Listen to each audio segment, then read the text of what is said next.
you know? Exactly. Exactly. And by the way, I actually just hit record on Zoom as well. I'm thinking Oh, that I cool. can pull it off the Facebook feed, but in case we lose the first 5 minutes, there was a lot of value that you guys missed in case you can't hear what we just talked about. Yeah.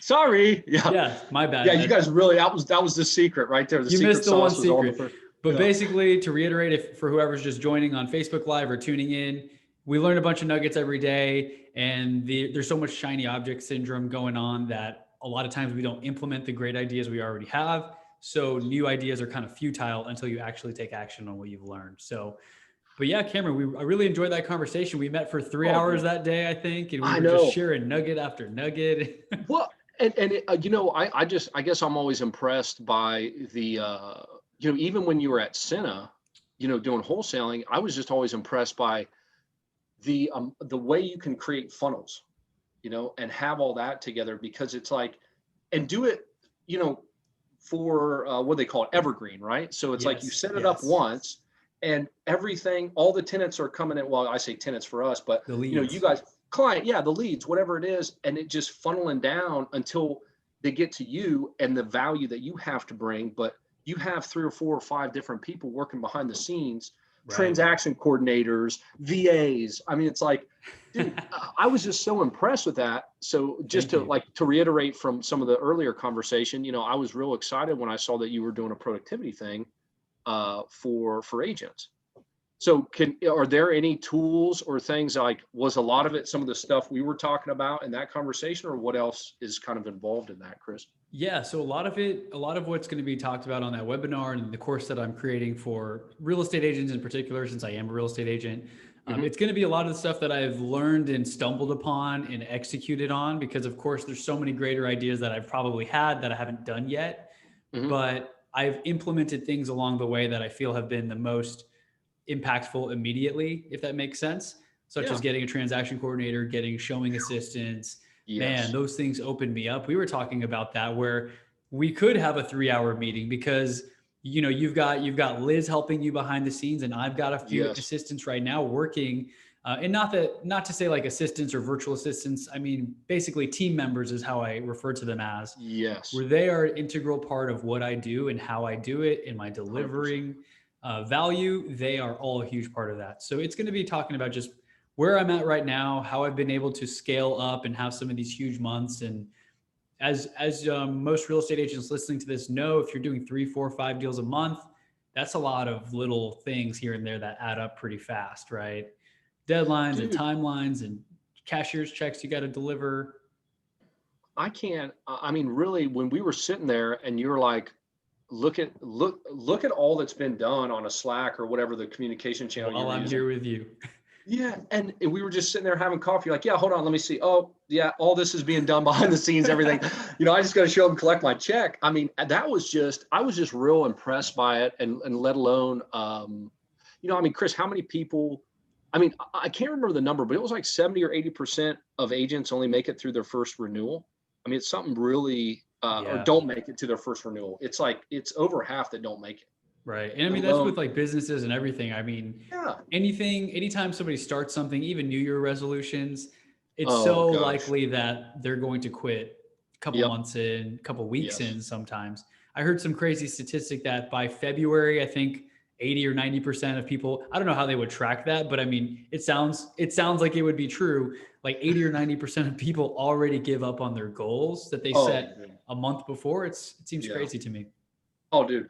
Um, and like you were talking about, there are big heavy hitters in productivity where if you focus on a handful of things up front, they're like those big Archimedes levers, to make it easier on you down the road. And it's Exactly. like, dude, so instead of focusing and spending 5 hours on your business card, and getting the perfect business, and you know what I'm talking about, because we go to We've networking all done events. it at times, right? Yeah. And it's like, oh my gosh, what's the font here? Is this the right thickness? Does it feel cool?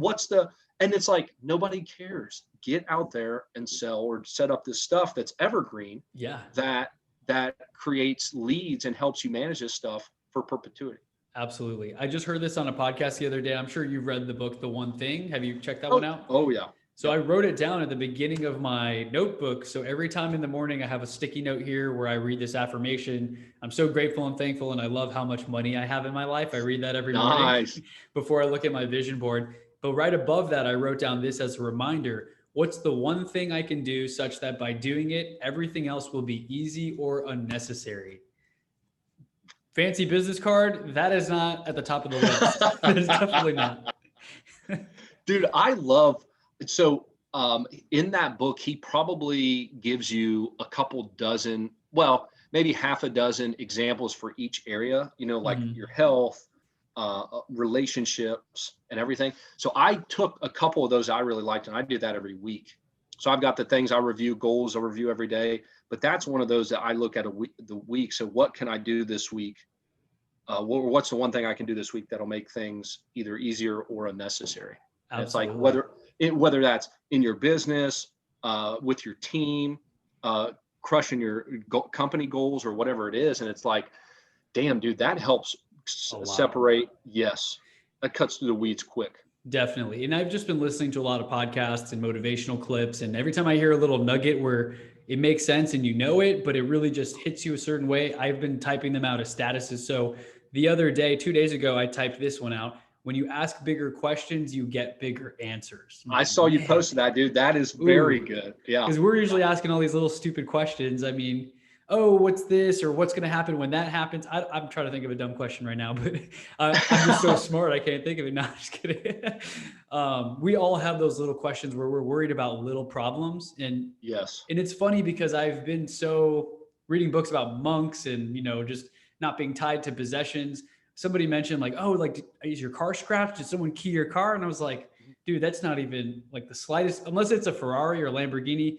My little Honda Accord is fine with a couple scratches. It's paid off. It gets 35 miles to the gallon, and it's, it just passed 100,000 miles, right? So I'm not even concerned about, did someone scratch it? Did someone run into it or whatever happened, as long as it's driving and gets me from point A to B. I'm thinking of those $10,000 problems, $100,000 problems, hopefully soon. Like, how do I solve this problem? How do I do more with less, right? The little hinges that swing big doors.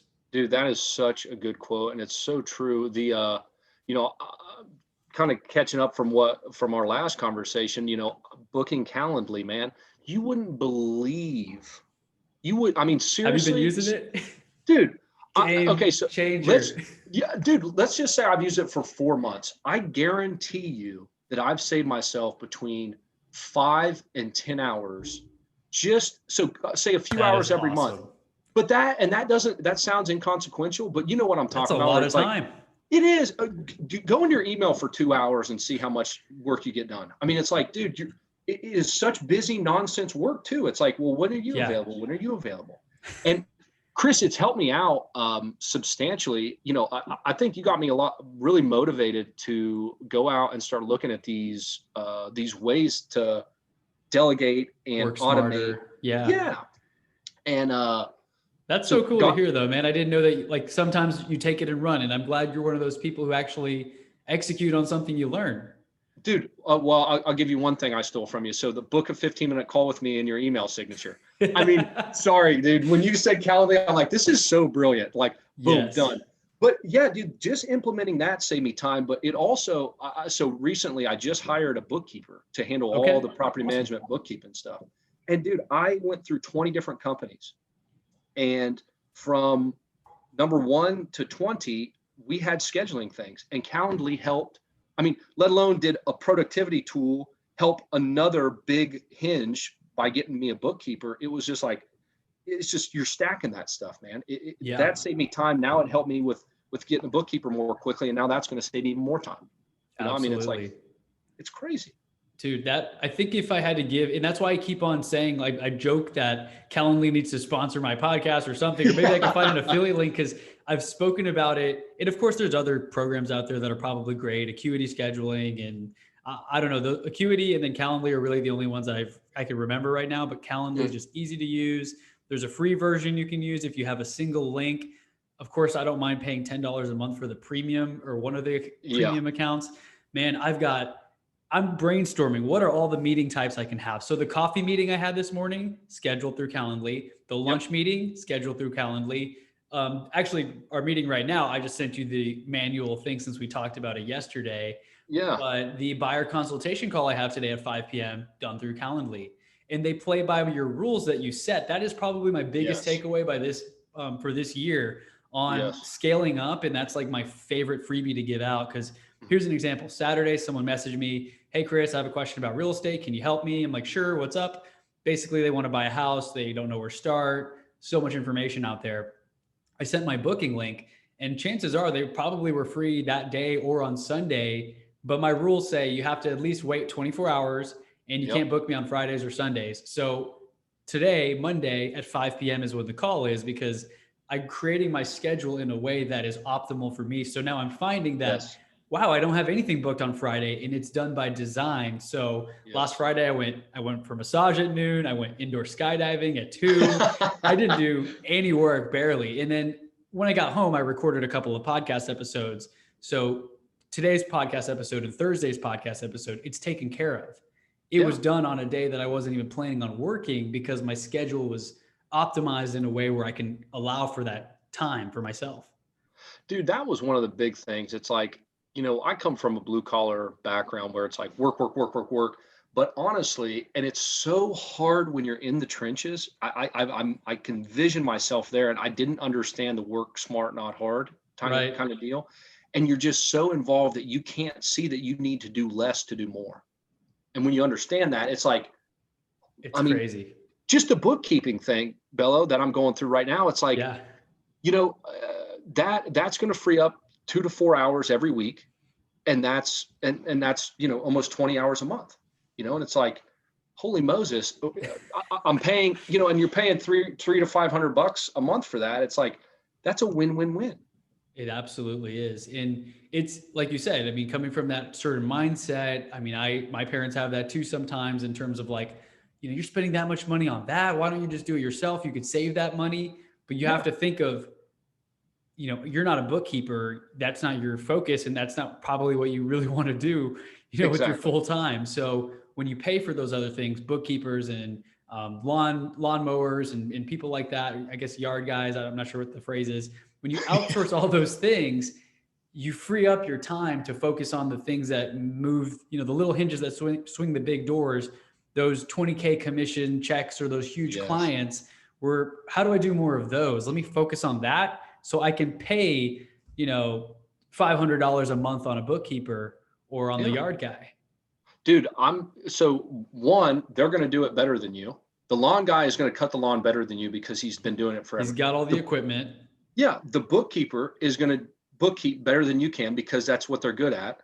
The cleaning person is going to clean better than you because that's what they're good at. I mean, it just Yes. goes on. The massage therapist is going to massage you better than you could massage yourself. I don't know if that Or that works, your but friend, that your friend will do it for $10, right? It's like, I mean, it's just like, but all that stuff, man, it stacks. So let alone do you get better outputs, but yes. your input is it's off. It's just supervisorial, position or whatever. So it's like, dude, that has helped me. And I was just, like I said, I know I've kind of repeated myself here, but it's just, I was just so It's floored that when you life were, changing, right?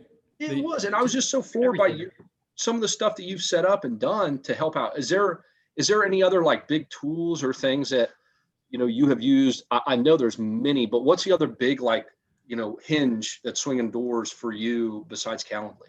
Yeah. So the other big hinge for me, or the small hinge that swings big doors, I think is the phrase, like the Yeah. little things you can do that make the biggest difference. I heard that on a Yeah. podcast, and I always think of like, oh, the small hinges that swing big doors. The big thing for me right now has been content as well. Just, I mean, Hmm. we're doing a Facebook Live. A couple people have looked at it. Maybe someone's watching now, and then later this is going to live on. I could promote Yes. it. I can add money into it. I could put it on YouTube. I'm going to send you the video. You're going to put it on your YouTube channel. Yep. And if someone finds us 3 months from now and watches that video and finds value, they're going to connect with us and reach out as if they just watched right now when we're doing this. Yeah. So that's been more of like a slow but steady wins the race, consistency, content. At first, no one really watches, but as you do it more often, I know you've seen this with your YouTube channel, you're Hmm. like, whoa, people are finding this helpful. They're commenting, they're subscribing, you're Yep. getting referrals or business out of it in some cases. I know we talked on the phone the other day. and you said your business has just been like growing really rapidly and you're not sure where Yes. everyone's coming from and how are they hearing about you. That's how my real estate business has been this year. I mean, Good I for got my you, man. license last June, and now, closing out the year, I'm not quite hitting my numbers that I wanted to. I was hoping for 30 transactions. I'm going to have about 16 closed buy and sell transactions and like Mhm. 5 or 6 leases, which I don't really count. Yeah. But apparently when I talk to other people, they're like, that's really good for your first full year. And I'm like, is it, it's not, it's like half of what I wanted to do, but okay, I'll take it. Yeah. I mean, it was cool. Right. So, but the only way that was possible was from all these little conversations, talking with you when I was at Senna, talking to Matt and Sam over there. And the foundations that I got there helped me to jumpstart my career as an agent. I wasn't Oh starting yeah. on the same level as the other agents who just started. I was already, 5 or 10 levels above them. So, dude, and I 100% agree. The content, I think it was MJ DeMarco at Millionaire Fastlane kind of opened my mind to some of that stuff where, you know, Scalability. yeah, and I'd always start doing videos early on just because I was getting the same question, which I'm sure you get the same questions over and over. Oh, Chris, how are you doing this? How are you able to balance this? How are you able to close all these transactions and do, only focus on the high value stuff? And then you just answer them with this and you can Send the just send the video. link. Yeah. Send the link. It's 20. This, I mean, even this conversation, like, oh, hey, what, we want to know about, Your biggest productivity things. What, productivity tip. boom, done. Listen to And it's this. like, instead of having to walk them through it and try to condense however long this video is going to be into a 2-minute conversation, you just send them this and say, ask me questions, or if you need anything clarified, let me know. So Yeah. are you finding that when you talk about making stuff evergreen or consistency and stuff that lives on, is it your podcast, or what channels are you using for that? Yeah, absolutely. It's really a combination of everything. And I mean, I have so many friends that they are like secret agents, right? No one knows they're a realtor. They don't even have it in their description. And it's no surprise they only do 1 or 2 deals because they're not actively marketing or making content around that. And Yeah. even if someone did know you had your license, if they didn't feel like you actually did a lot with that, Mhm. that actually does, it works against you. Because if people say, I know he has his license, but I've never seen him post anything. I never see him doing open houses. He's never talking about it or posting statistics about what's going on in the market. Does that person really know what's going on? That's Mhm. going to be a lot different than if I'm doing open houses and I'm doing a Facebook Live from there and I'm posting that video on my LinkedIn and I'm updating my stories. And then I have a podcast interview later that day to talk to somebody in a totally different part of the world about a Mhm. different business. And then they share me when I go on their podcast to get interviewed. So that kind of ties into the omnipresence where, I mean, I had 2 interviews where I was interviewed on other shows. They both went live last week. Another one I was interviewed on is going live this week. I mean, that's a lot of listeners, thousands of Oh yeah. listeners, hundreds, I don't know, hundreds of thousands, maybe. I'm not sure how big their podcasts are. They're going to listen to that. If they find value, they're going to come over to my show and subscribe.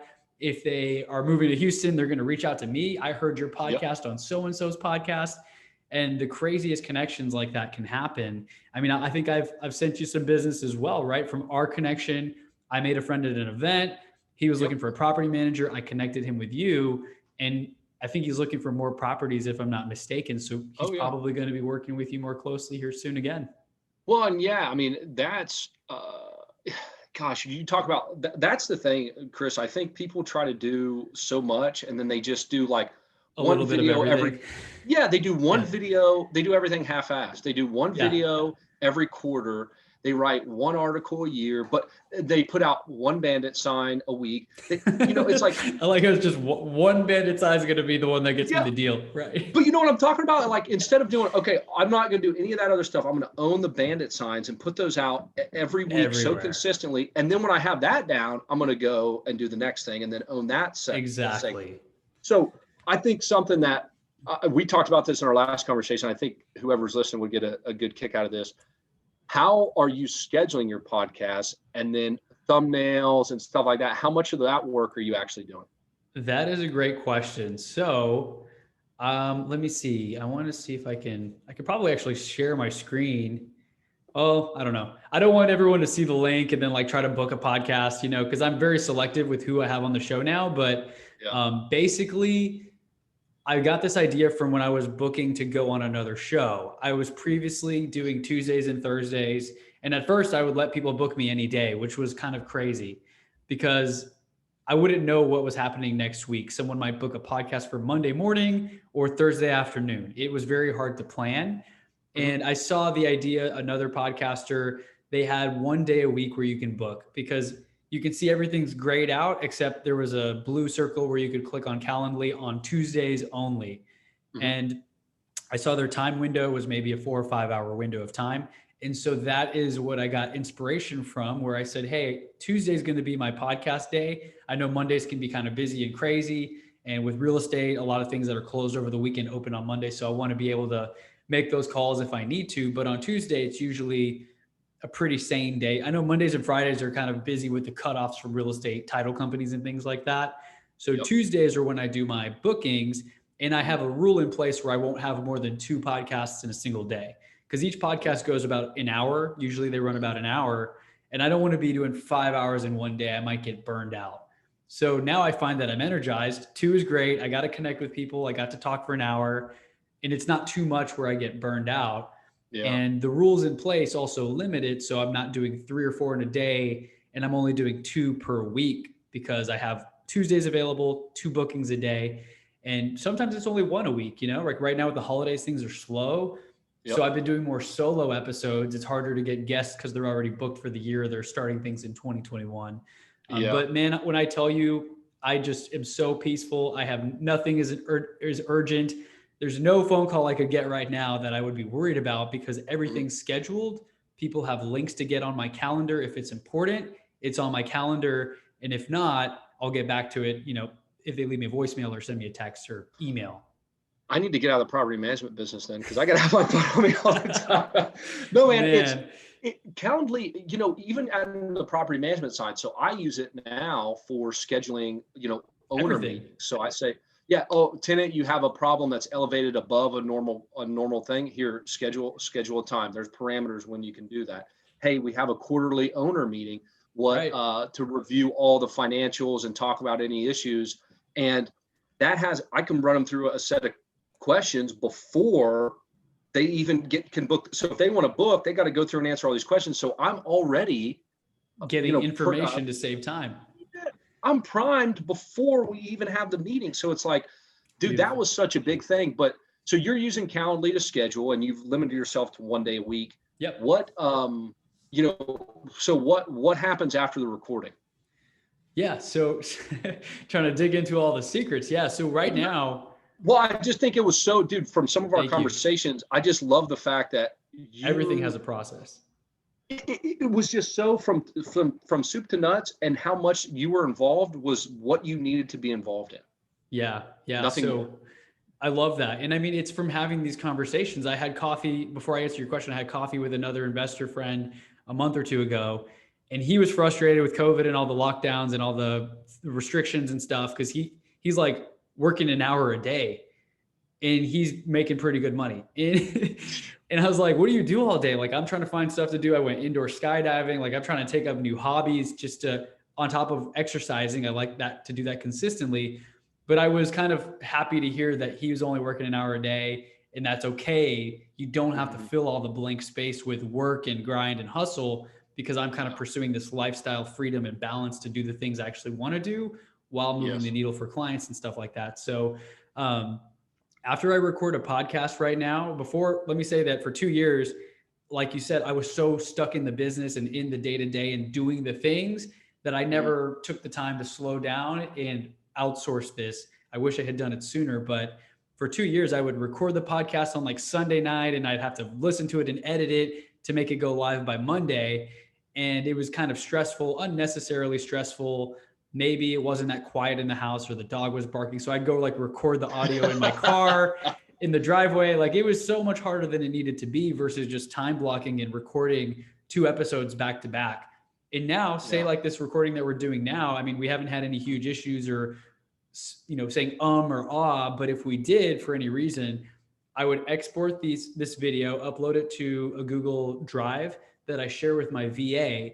And then I use a tool called Asana, ASANA.com. I think we talked about that, where you've got, you've got an app to upload things to Trello, and I've been using something called Asana for my checklist. Yep. And I basically upload the episode name. So say overcoming self-doubt, say that's the name. And then I have 2 tasks under there. One is to create thumbnail for the YouTube video. And then one is to edit the podcast. I tag one VA who makes my thumbnails, which if you've seen my thumbnails lately, they're great. I think I introduced you to her too via email. And I tag the other VA to edit the podcast. And so I did 2 episodes the other day. I tagged them both. They're already edited. So one went live today. I haven't even, it's just all automated. One went live today. Podcast is up, YouTube video's up. The one for Thursday is already recorded and ready to go. It's scheduled to release.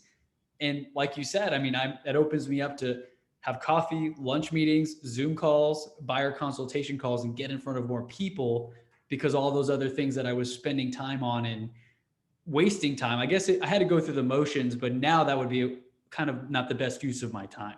I don't want to say it was wasting time. It was a lesson. Yeah, that's what I was going to say. Are you a believer in having to go through it the first time so you can better outsource it, or do you think you should outsource it immediately out of the get-go? That is a good question. I tend to like to outsource stuff pretty quickly, even with transaction coordination. I know somebody was telling me advice. You should do all the transactions at first so you understand the paperwork and you don't get into any trouble. I believe that's true to an extent.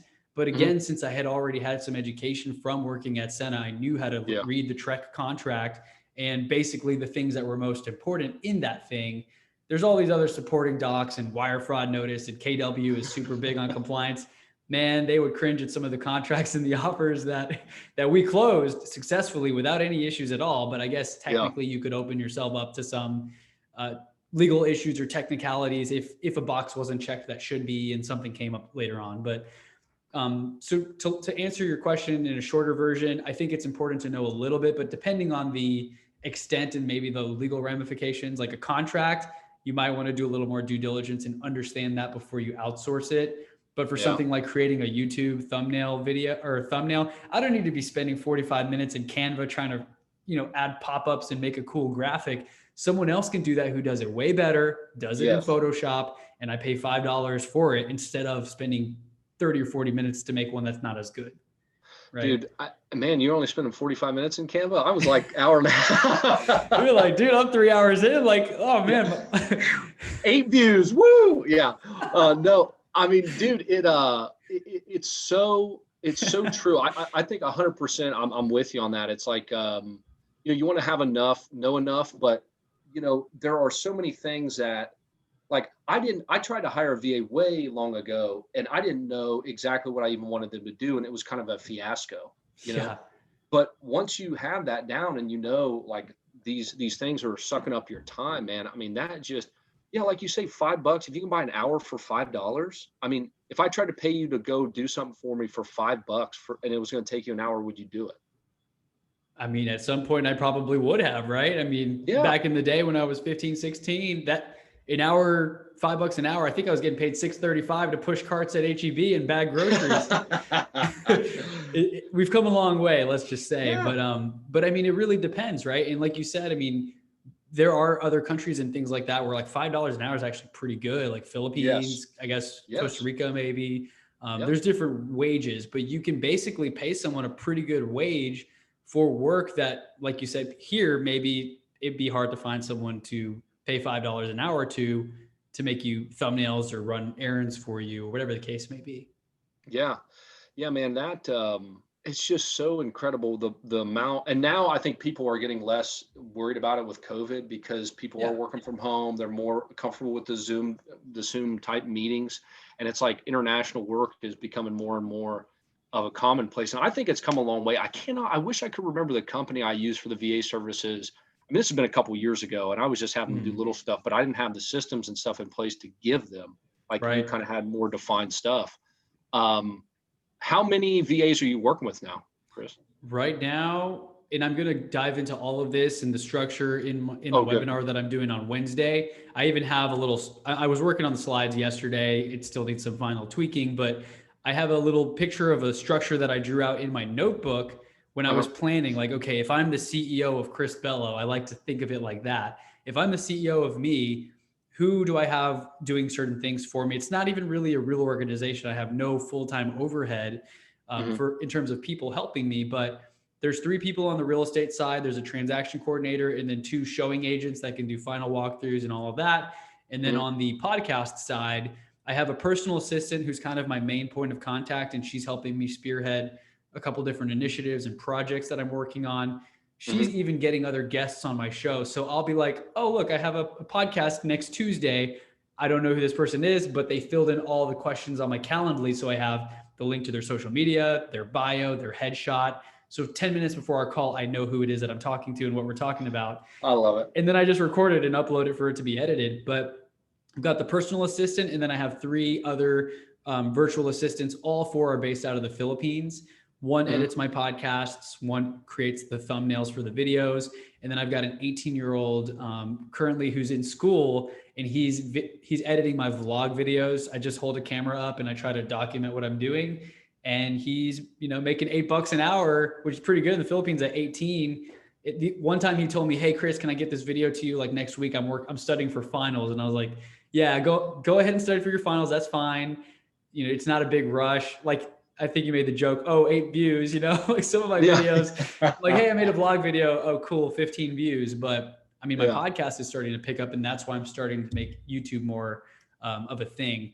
But how about you right now? Are you working with any virtual assistants, or have you tried to go that route again? Or well, again, Calendly was one of the low-hanging fruit, I think, from our last conversation. But one of the other ones was the transaction coordinator, Colleen, that you introduced me to. Yes. So that is something that it's a little bit higher. You pay a small fee. It's 175, for us, but it's the time that it saves you, though, right? Dude, even on a lease. So I mean, our average leases are annoying, man. I hate them. They are. And so then when you're talking about, a $1,500 a month lease, and then you're splitting it, so it's $750, and then you're talking about giving away $175. It's a big percentage, yeah. It is. So I'm looking like, man, that's 20-ish%. Is that really what we want to do? But you can do the amount more of time, yes, it's exactly the same thing, man. I'll give up 20% to do 100 times the transactions. Right. So it's like that's kind of where I'm looking at now. And so she has a team of VAs. I don't know how many, honestly. It doesn't really matter to me as long as they're getting everything done. And they're actually integrating into our Buildium system. So that's really helpful. Sweet. Yeah. And then I'm glad to hear that you guys have kind of taken that a run, because I know I made the introduction. I wasn't sure if you were working together or not yet, but that's really cool. There's only so many things that you can implement at one time, just for me. Yeah. So like I got Calendly, that saved some more time. And then, we had some leases come up we were already kind of in the middle of. So I'm like, I don't want to get them involved in the middle. So then it was perfect time where we had some leases come up at the end of November, and it was like, yes, let's start them. And man, there's learnings, because it's not just like a sale or a lease. We're doing everything on Buildium, so they have to understand the Buildium system. But it's going to be so great when we get over these first, hit that learning curve. Right. Right. So that's one, just for transaction coordination and how many VAs she has. The bookkeeper I just hired, they actually have, it's OJO, like OHO, I guess. Okay. And they specialize with handling Buildium, and they have a team in the Philippines. Wow. So, yeah. And so you get somebody, you're assigned, you work with Slack, but they handle everything in Buildium. They're specialized in Buildium. So you hire them, they take all the bookkeeping side of it out of your hands. So all the expense entries and all that stuff, that's freeing that up. And I did all that myself. So now I just got a spot check.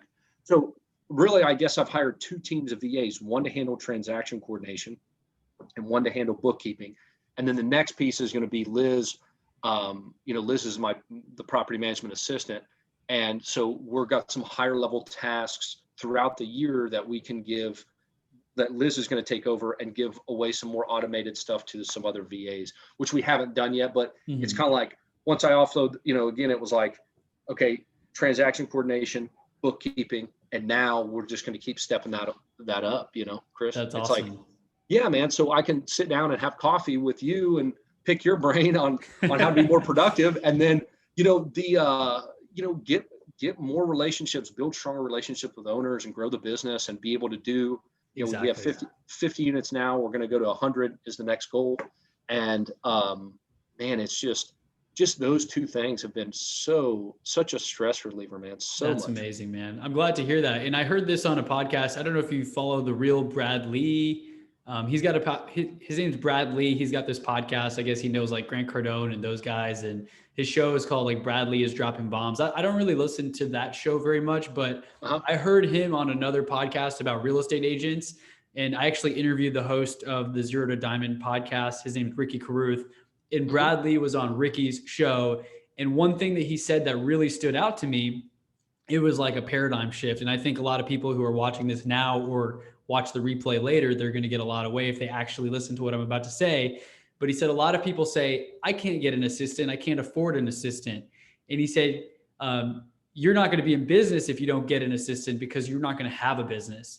You're so stuck in the one or two transactions. And he said something, I think he said it better than that, but basically what he's saying is that you're so stuck in the one or two transactions and doing all the paperwork, Yes. everything soup to nuts, right? You're doing the bookkeeping and the Yep. accounting and all these things, and that's preventing you from going out and getting new business.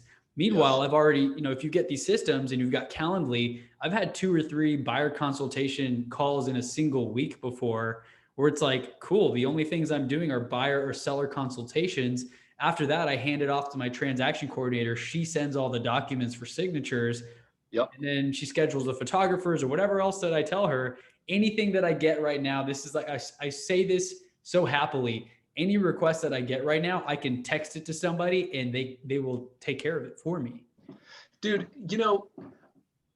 I think the way I look at it is, I mean, my initial thing was, and why I just stuck with YouTube is because it was such an easy channel to just pick up your phone, record for however long it takes you to answer the Put it out question, there. and put it out there, and then you can send people to it. Yeah. But now I'm looking at it as this army I'm creating, right? Got this army of Camerons out there that are fighting to earn the business of people, right? It's like, through all this education, who are they going to go with? The guy that's been doing a podcast and blogging and doing vlogs and putting out content, interviews for 2 or 3, 4 years? Are they going to go with the guy that just got into the business, even though they might have decades of experience, but has no value? Yeah, no Yeah. presence, no value that they're bringing to people. So, I'm looking at that more and more, Chris, and just it's just an evergreen thing. I mean, I get so many questions like, hey, hey, book. I mean, you probably get book recommendations. So I'm like, hey, that's why I did a video on it. Here's the video. That hasn't really changed. If it does, I'll update it. But there's stuff like that, man, that just, it's such a, it's so unique, dude. Think about it. Like 20 years ago, you wouldn't have been able to do this. 20, 30 years ago. It's crazy. How would you, a phone call or something, but even then, you go ring, ring, ring, ring, and then it's crazy, man. We're doing a live video, streaming it to Facebook from Zoom. I'm also recording it. It's pretty incredible what we can do today. And I mean, like I said, most of the stuff can be done virtually. I've done deals where I've been to the property once for the final walkthrough of the inspection, and everyone's happy. Everything's great. The inspector can go there physically to inspect everything. I'm not an inspector, right? I don't pay the inspector. The buyers pay the inspector. Like, hey, I'm not going to pay for the inspector, future buyers. I'm sorry. Yeah. Yeah. Chris said it. He said it. I'm going to have to edit this out. It is live. But how about, I think the question that I asked last time, this is a question that I love to ask, is what's the biggest breakthrough you've had recently or this year? Because if you keep getting breakthroughs from each person you meet, you're going to get a bunch of breakthroughs a lot faster. Something that took you 5-6 months to have that aha moment, you can kind of shortcut success, right? Like my Calendly tip. Again, I think that's my biggest breakthrough this year, which I'm super, super happy to hear you've gotten something from that. Have you had any breakthroughs or anything since we last met? I don't think, well, I think the breakthroughs happened when we last met, to be honest with you. I'm just sitting here. Boom. Boom. No, that was a 3-hour really, meeting. I'm glad we got stuff out of that. Cause I mean, if this, then that was an app that you recommended, right? To tie apps and actions together. Yes. But Chris, it was really though, that meeting where I said, man, I'm already running around like a wild man. At that time, I had I left the full-time job last month. So, I've had more free time now. Thanks, man.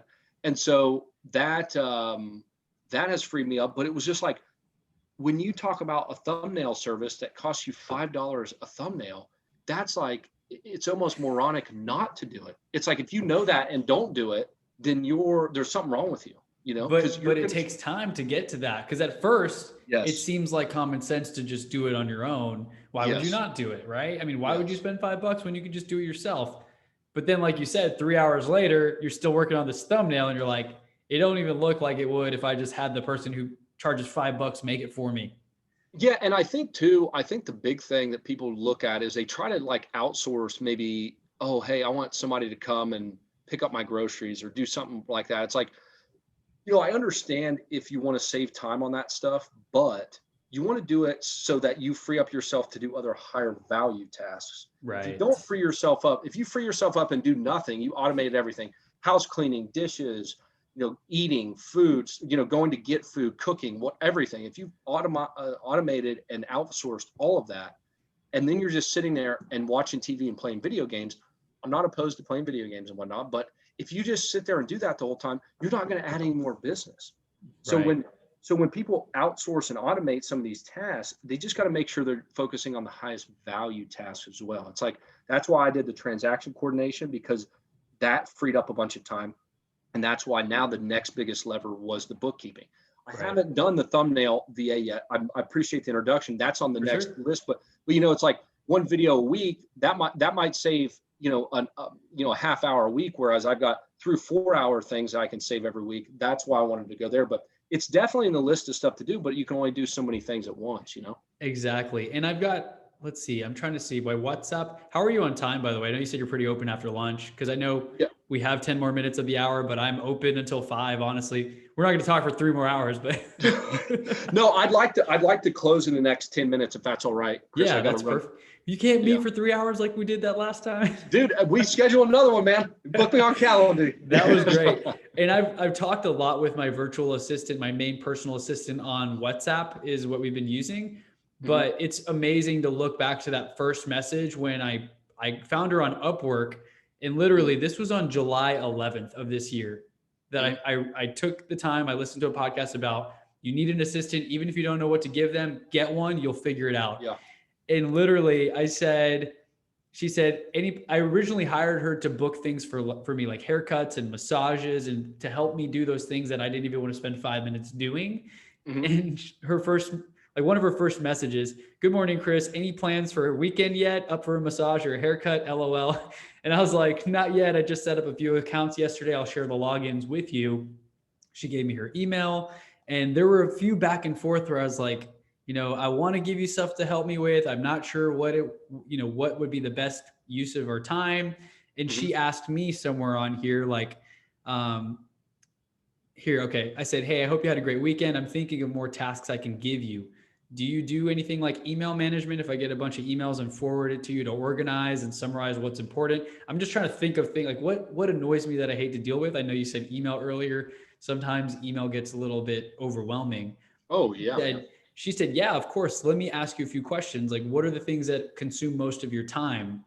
I do Brilliant. simple graphics, market analysis, segmentation, writing, presentation, sourcing. I'm like thinking of all the things. I'm like, I can't think of it. Like, she can't do the buyer consultation calls for me. I got to talk to the clients, right? But it comes over time. And from July to now, dude, my main things that I'm focusing on, if I want to drop another secret of what I'm focusing on, is podcast swaps, getting on other shows and interviewing people on my shows, because instead of just talking to my platform, I'm talking on multiple platforms. Yes. That's bringing traffic to me, growing my channel, my presence. So podcast swaps are like a huge focus for me. And even this course that I'm launching, I have the webinar on Wednesday. That's going to be a huge focus for me, because that's how I see myself going off the millionaire fast lane, something scalable that I could sell to agents across the world. And the webinar on Wednesday is free, by the way, but I'm going to be building a course, and that's going to be kind of talking about some of the basic stuff that I'm going to offer in that full package. But that is where I see myself scaling past myself, where I don't have to do 100 transactions a month and kill myself driving all over town and, having 100 agents helping me. I see myself doing less but more. I think that's what you said earlier, right? Less but more, less but better. Yep. So those are the things I'm focusing on.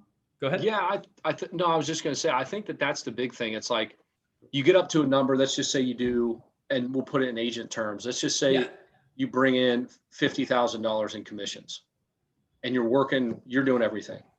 You're going to have to hire somebody, or you don't have to, but I'm sure you could go even harder and work 100 hours a week. But if you work 40 hours a week and bring in 50,000 in commissions, you'll need to hire somebody, which means you need to bring your 50,000 that you're making down to maybe 35 or 40.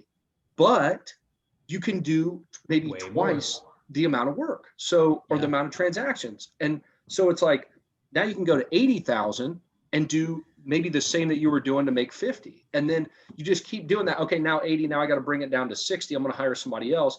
But now we can do 120 and I'm still only working 40 hours a week or less. Exactly. So it's like, you just keep taking that toll. But I think the biggest thing is just making that income first and foremost.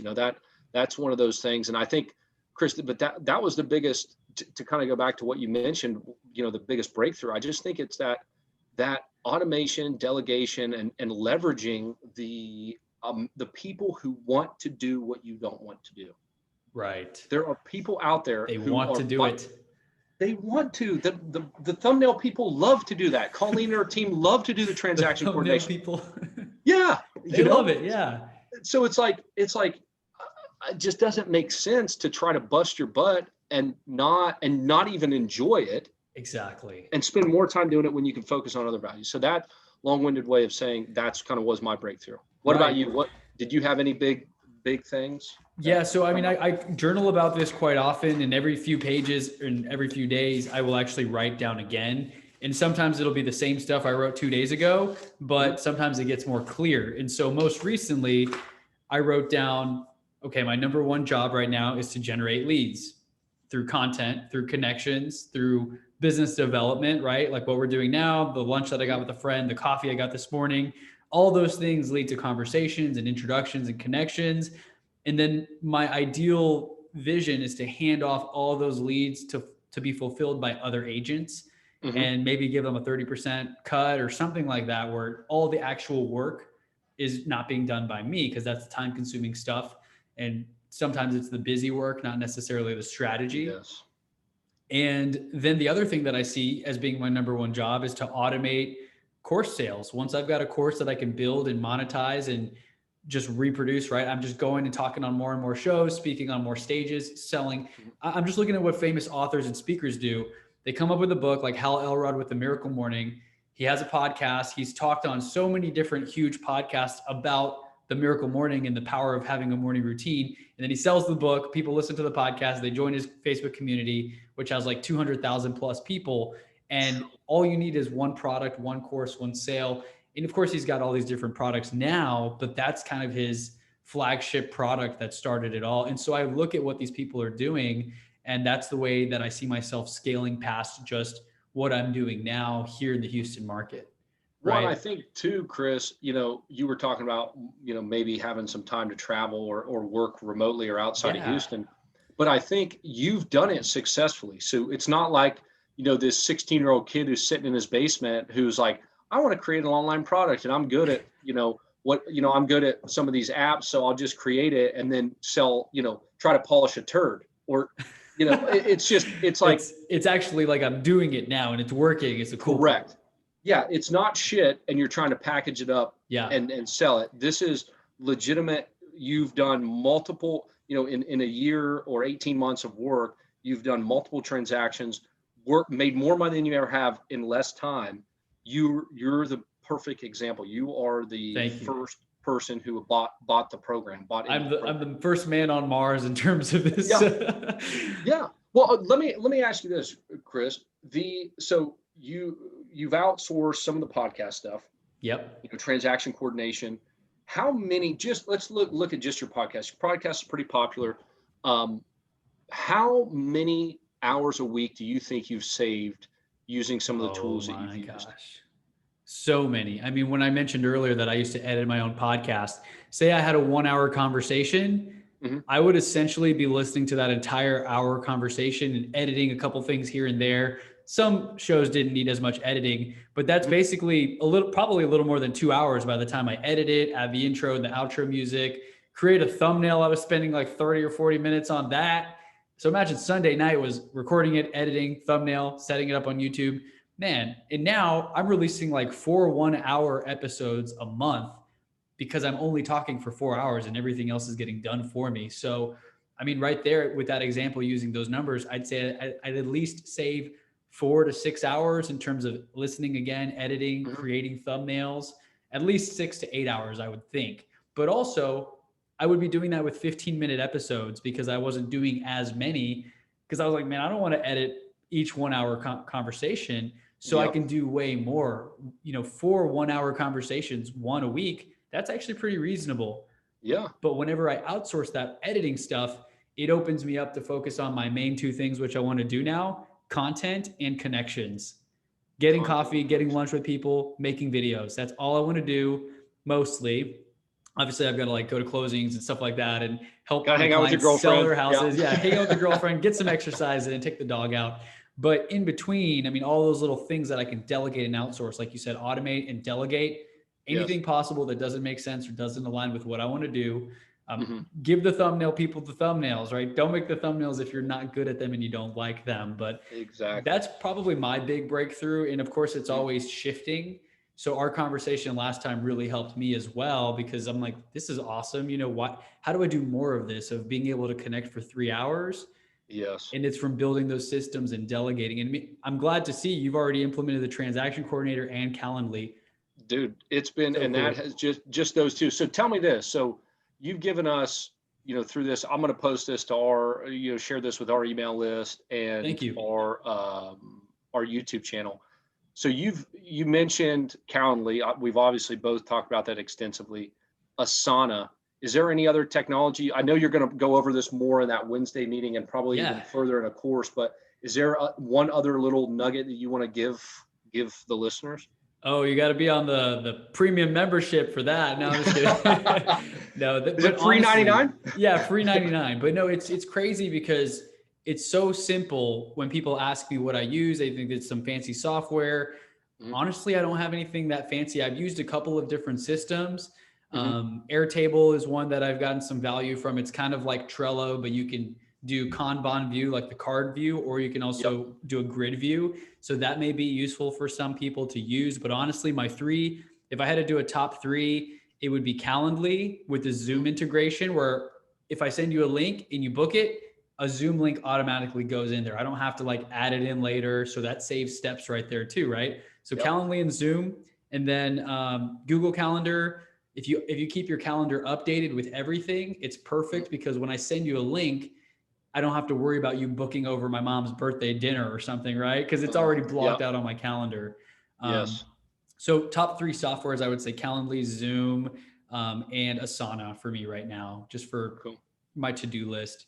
And how about for you? Calendly, I know, is like one of your favorites right now too. We beat that one to death today. That's been probably the biggest. I mean, I can even go back into Buildium. That's kind of helped us streamline some stuff as well. But I think the next big, software or whatever is going to be this Ojo company that's going to help me with bookkeeping, and they're using the leverage there. But I mean, Trello is a big one. I guess how we manage projects. So you have, in property management, it's totally different than y'all's side, because once the transaction's over, it's done.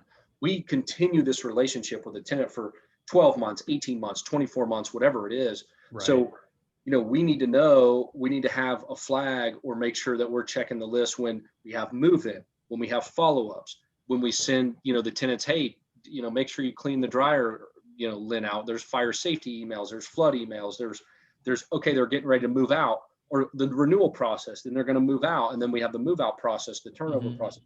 You can manage all that in Trello. So that's really helpful. That's been a really big one for me. And, it's like $25 a month or something. It's like crazy, so insane when we were sitting there trying to like talk like this and go through all that. We get that out, or try to read it on a Google Doc. And it's like, golly, this makes it so much easier. But, those would be the biggest ones. And I still have a long way to go, Chris. I know we all do. You're way more plugged into that, and creating landing pages and stuff like that, I think, is so valuable. And I want to get into that. So that's why, I'm going to attend on Wednesday. But I think that's just going to be one of those things where if an agent's doing business, and tell me if I'm wrong, if an agent's doing business and wants to learn how to go, I don't know what your slogan is of this thing, but what I understand from what we've talked about is if an agent's doing business and they actually have the sales part down and they're good at what they do, this can take them to the next level. Exactly. And the little tagline or sales thing that I'm using at the beginning, or I think it's like the Eventbrite title as well, close more deals in less time. That Yeah. is literally what you're doing. And you have to have the sales part. If you can't get leads or business and you don't know how to close a sale and you're awkward and people don't Yep. trust you, you got to overcome some stuff first, right? But if you're on that Yes. level where you're doing 1 to 2 deals a month, or you're consistent and people like you and you're competent, you've got to have some of those things: competency, communication skills, right? If you've Yes. got those, this will take you to that level where you're not relying on Google Docs or memory, which Yep. you can only do for so long successfully before things start to fall apart and you can't remember everything. Exactly, man. And it's, in a simple checklist and these simple tools automatically do that. It Exactly. looks like from, what it says is learn how to close more deals in less time as a real estate agent through systems, automation, and delegation. So we've just barely scratched the surface with some of the automation stuff. I mean, you've got, and we talked a little bit about delegation. We haven't even talked about your systems and stuff. So Yeah. I'm really excited. What time is it on Wednesday? It's going to be 6 p.m. to 7:30 p.m. Central. I'm not sure how long it will really go. I think I'm going to talk for about an hour, do some Q&A. And Yep. so it'll start at 6 p.m. Central for anyone who's got day jobs or has to be signed in for work or whatever. That should hopefully allow enough time to get logged in and get situated for the value bombs that I'll be bringing. What So is there anything? So I'm like I said, I'm going to share this with our email list and our YouTube channel. So we've got several thousand people there. Is there anything, even if maybe they can't attend, is there anything else that my audience can do to help you?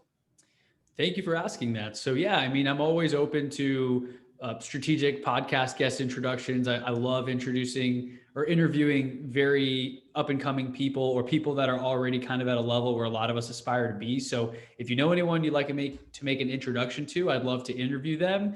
Absolutely. A lot of people want to get on the podcast. Obviously, everyone wants to share a story, so I'm trying to be more selective. So Okay. that's one way you could help. If I could get a podcast swap, maybe go on another show if you know someone who podcasts as well. And then if anyone's looking to buy or sell in the Houston or greater Houston area, I'd love to help with that. Of course, leases, Cameron, you're the guy for that, to manage all of those. And I'm referring all my friends who are looking for property management to you. So I appreciate it, man. No, that with Richard, it was great. And we love helping out your clients. They seem to be very educated. They're already down or picking up what you're putting down. So it's good, man. I awesome. appreciate any referrals and glad to refer any good business to you, especially Likewise. for agents or for closings and just even the content that you put out, man. So Thank you. I will share this. I'm going to try to get to it tonight. If there's anything else that you need help with, man, I'm glad to help share this with the audience, because I think if I got as much value I did from just a coffee chat, I can't imagine what people are going to get from an hour and a half that you actually put together. And then a course, I know the value is going to be 10 or 100x of what you're going to pay. Thank you so much, man. And honestly, Calendly, like, it's crazy. The Right transformation. I mean, that's why I've been talking about it so much, because right now someone could be booking a call with me, and with the rules I have in place, it's not going to be the next 5 minutes. It's going to be tomorrow. Yep. And it allows me to just do so much more. So yeah, thank you once again, Cameron, for jumping on here and just having a conversation. Absolutely. And catching up, and we'll grab coffee soon. And I look forward to seeing you on the Wednesday webinar. Absolutely, man. Thanks, Chris. Okay. Thank you. All righty.